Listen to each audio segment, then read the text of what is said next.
Hey, what's up, everybody? Just wanted to touch base with you guys real quick. Monday and Tuesday of this week, Ethan will be in Boston having a couple different facial surgical procedures being done. So we would like to ask for prayers during those surgeries. The first one, we're due to check in tomorrow morning at 6:30 a.m. Um, but that surgery is called a Gracilus free flap surgery. And for those that are not interested in details, just ask that you would pray for us during the procedure and pray for Ethan's recovery. For those that are interested in the procedure and what it entails, I will explain that momentarily. So, Gracilus free flap. Say that 10 times fast. Gracilus is a muscle. It's attached to the tibia, which is down in your leg area, and it basically controls flexing of the knee and adducting of the thighs, and it runs basically along your inner thigh. So what they're going to do is they're going to take a piece of the gracilis muscle along with blood vessels and a nerve. The nerve is called the obturator nerve, and the obturator nerve's job in the gracilis muscle is to provide sensory and motor innervation to the thigh.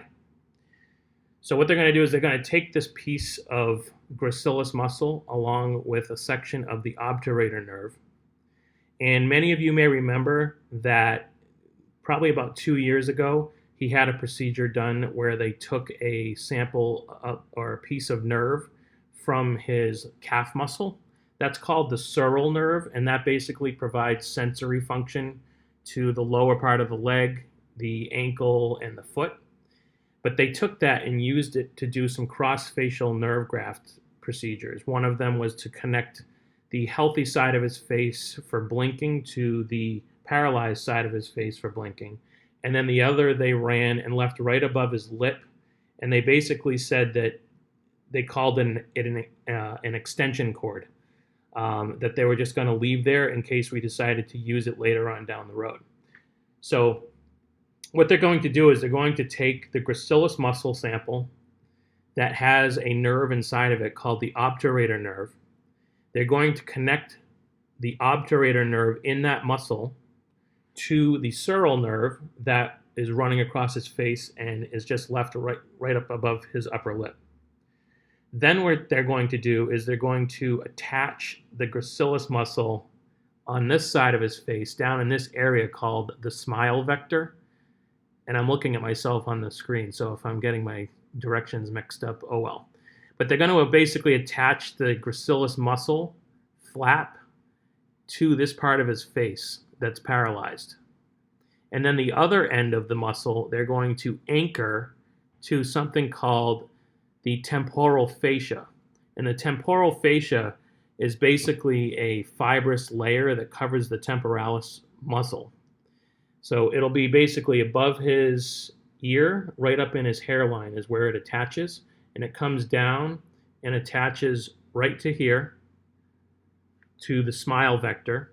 And then the other end of the gracilis muscle has the obturator nerve, which is connecting to the sural nerve, which goes over to the healthy side of his face.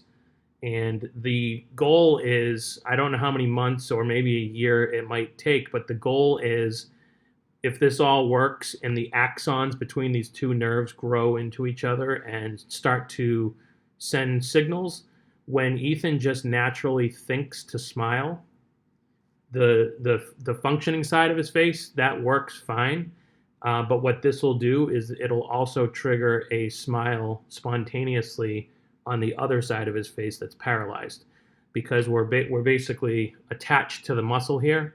So when he smiles naturally, his face will go like, and I can't do it backwards. But basically, the goal is that this muscle is going to be innervated, and it's going to basically pull up and create a smile because of how it's anchored over here above his hairline and whatnot. So that's pretty much what the procedure entails. I believe it's a multiple hour procedure, He will be under general anesthesia. We're scheduled to check into the hospital tomorrow at 6:30 a.m., I believe. And so we just ask for your prayers. We thank you for supporting us and loving us and praying for us through all these things that Ethan goes through and that we go through as his parents. And we just pray for a good outcome. So thanks. We love you guys. Hope you have a great day. God bless.